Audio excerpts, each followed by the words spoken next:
સમાચારમાં વાત કરીએ તો સુરતના વરાછા અને સરથાણામાં પાણીનો કાપ મૂકવામાં આવ્યો છે અને સાથે ઉધનામાં પણ પાણી કાપ જોવા મળ્યો। સતત બીજા દિવસે પણ લોકો પાણી વિના રહેશે।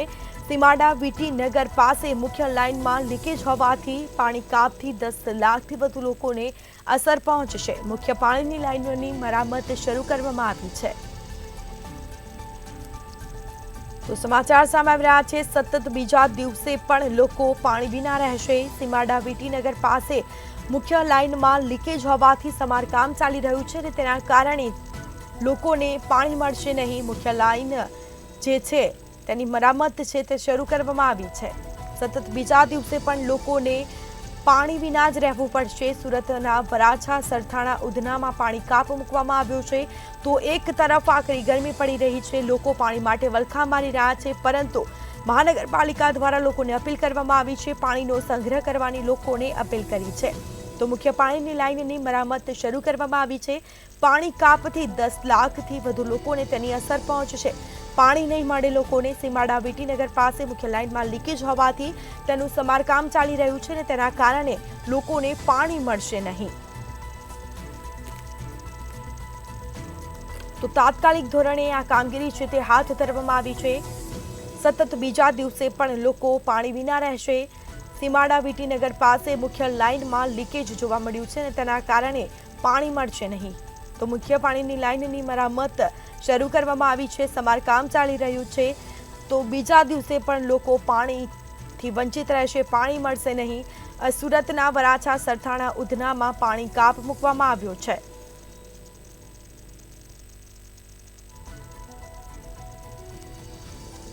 તો પાણી કાપથી 10 લાખથી વધુ લોકોને તેની અસર પહોંચશે। મુખ્ય પાણીની લાઇનની મરામત શરૂ કરવામાં આવી છે। તો સતત બીજા દિવસે પણ લોકોને પાણી મળશે નહીં।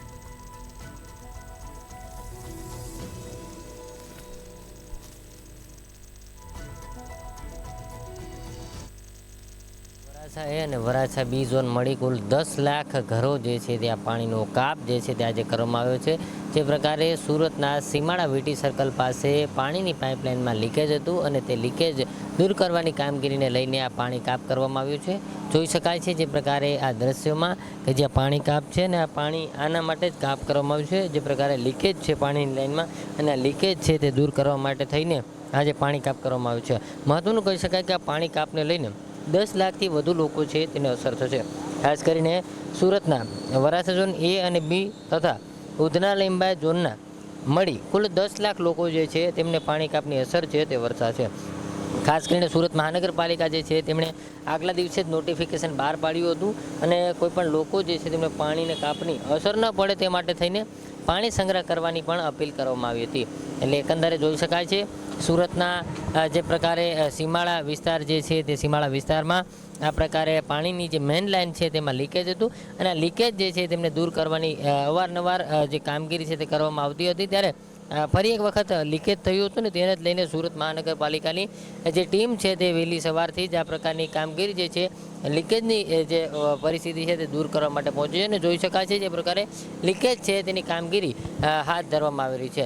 એટલે સ્પષ્ટ કહી શકાય કે જે પ્રકારે સુરત મહાનગરપાલિકા જે વરાછા ઝોન એ અને વરાછા ઝોન બી છે તેને સમાવિષ્ટ આ વિસ્તાર છે અને ત્યાં પાણી કાપ જે છે તે આજે કરવામાં આવ્યું છે। કારણ કે પાણીની મેઇન લાઇન છે, પીવાના પાણીની મેઇન લાઇનમાં લીકેજ હતું, લીકેજ દૂર કરવાની કામગીરીને લઈને વહેલી સવારથી જ પાલિકાના કર્મચારીઓ જે છે તે કામે વળગ્યા છે અને જે પાણીની જે મેઇન લાઇન છે તેમાંથી લીકેજ દૂર કરવાની કામગીરી હાથ ધરવામાં આવી રહી છે।